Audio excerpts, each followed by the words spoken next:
ನಮಸ್ಕಾರ ರೈತ ಬಾಂಧವರಿಗೆ. ಈಗಾಗಲೇ ನಾನು ಎಲ್ಲ ತೋಟದ ಎಲ್ಲ ಸಮಗ್ರ ವಿಚಾರನ ತಮ್ಮ ಗಮನಕ್ಕೆಲ್ಲ ತಂದಿದ್ದೀನಿ ಅಂತ ನಾನು ಪರಿಭಾವಿಸ್ತೀನಿ. ಈಗ ರೈತ ತಾನು ಬೆಳೆದು ಏನೂ ಮಾಡೋಕ್ಕಾಗಲಿಲ್ಲ, ಏನೂ ಮಾಡೋಕ್ಕಿಲ್ಲ ಅನ್ನೋದಕ್ಕಿಂತ ಆದಾಯದ ಮೂಲಗಳನ್ನು ಖಂಡಿತಲು ಫಸ್ಟು ಕಂಡುಹಿಡ್ಕೋಬೇಕು. ಆದಾಯ ಬರ್ದಲ್ಲ ರೈತನ ಮನಸ್ಸು ಮತ್ತು ಅವನ ತನ್ನ ಉತ್ಸಾಹ ಕುಗ್ಗೋಗ್ಬಿಡುತ್ತೆ. ಇದಕ್ಕೊಂದು ಉದಾಹರಣೆ ಹೇಳ್ತೀನಿ. ನಾನು ತೈವಾನ್ ಸೀಬೆ ಹಾಕಿದ್ದೀನಿ. ತೈವಾನ್ ಸೀಬೆ 1200 ಚಿಲ್ಲರೆ ಗಿಡ ಹಾಕಿದ್ದೀನಿ. ಇದು ಏನು ಇದರದ ವಿಶಿಷ್ಟತೆ ಏನು ಅಂತಂದರೆ, ಒಂದು 200ರಿಂದ ಅರ್ಧ ಕೆ ಜಿ 1 ಕೆ ಜಿವರೆಗೂ ಕಾಯಿ ಬರುತ್ತೆ ಸರ್. ಇದು ನಾನು ಕೋಲಾರದಲ್ಲಿ 1100 ಗಿಡನೂ ತರಿಸಾಕಿದ್ದೀನಿ.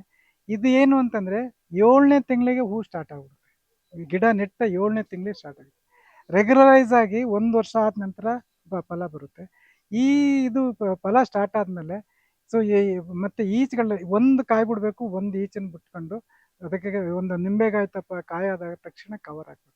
ಈ ಕವರ್ ಹಾಕೋದ್ರಿಂದ ಏನು ಅನುಕೂಲ ಅಂತಂದರೆ ಕಾಯಿ ಚೆನ್ನಾಗಿ ಶೈನಿಂಗ್ ಬರುತ್ತೆ. ಒಂದು ಯಾವುದೇ ರೋಗ ರುಜಿನ ಬರೋದಿಲ್ಲ, ಬೂಜೆ ಹೊಡೆಯಿಲ್ಲ.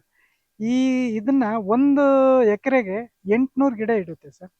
2 ಎಕರೆ ನೀವು ಜಮೀನು ಮಾಡ್ಕೊಂಡು ತೈವಾನ್ ಸೀಬೆನೇ ಮಾಡ್ಕೊಂಡ್ರೆ, ಈಗಿನ ಯಂಗ್ಸ್ಟರ್ಸ್ ಏನು ಮಾಡ್ತಾರೆ, 10,000 15,000 ಹೋಗಿ 15,000ಕ್ಕೆಲ್ಲ ಆದಾಯ ಸಂಬಳಕ್ಕೆ ಹೋಗಿ ಬೆಂಗಳೂರು ಸಿಟಿ ಅಲ್ಲಿ ಇಲ್ಲಿ ಪರದಾಡಿ ಜೀವನನೇ ಹಾಳು ಮಾಡ್ಕೊಳ್ತಾರೆ. ತನ್ನ ಜಮೀನಲ್ಲಿ ತಾನೇ ಬೆಳೆದು ತಾನೇ ಸ್ವಂತವಾಗಿ ಮಾಡುವಂಥ ಒಂದು ಉತ್ಸಾಹ ತೋರಿಸ್ಕೊಂಡು ಬಂದು ಇದು ಮಾಡಿದರೆ ಇದಕ್ಕೇನು ಹೆಚ್ಚಿನ ಮಟ್ಟದಲ್ಲಿ ಶ್ರಮ ಏನು ಬೇಕಾಗಿಲ್ಲ. ಸ್ವಲ್ಪ ನಿಗುವಾಗಿ ನೋಡಿಕೊಂಡು ನೀರು ಗೊಬ್ಬರ ಇಷ್ಟು ನೋಡಿಕೊಂಡ್ರೆ ಸಾಕು. 2 ಎಕರೆ ಜಮೀನು ಅವನು CPN ಮಾಡ್ಕೊಂಡ್ರೆ ಪ್ರತಿ ದಿವಸ 10ರಿಂದ 15 ಸಾವಿರ ಪ್ರತಿ ದಿವಸ ಅವನ ಆದಾಯ ಬರುತ್ತೆ. ಕೋಲಾರದಲ್ಲಿ ನಾರಾಯಣ ಸ್ವಾಮಿ ಅಂತಾರೆ, ಅವರು 15 ಎಕರೆ ಜಮೀನು ಪ್ರತಿ ದಿವಸ 1.25 ಕ್ವಿಂಟಾಲ್ ಕಾಯಿ ಹೋಗುತ್ತಾರೆ.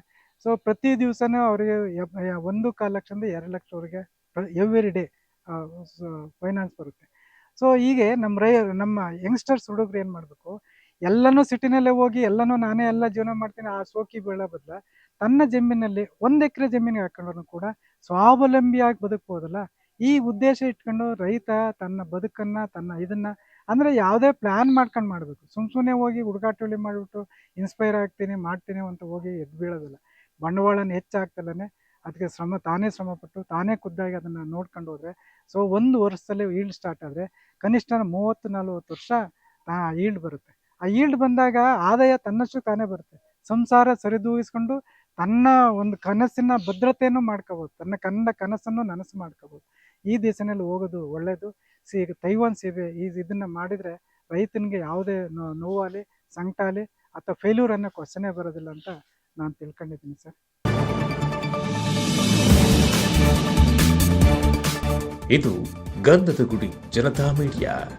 ಜಾನಪದ, ರೈತರು, ಜನಪರ ಕಾಳಜಿ ಹೊತ್ತಿರುವ ಏಕೈಕ ಮಾಧ್ಯಮ.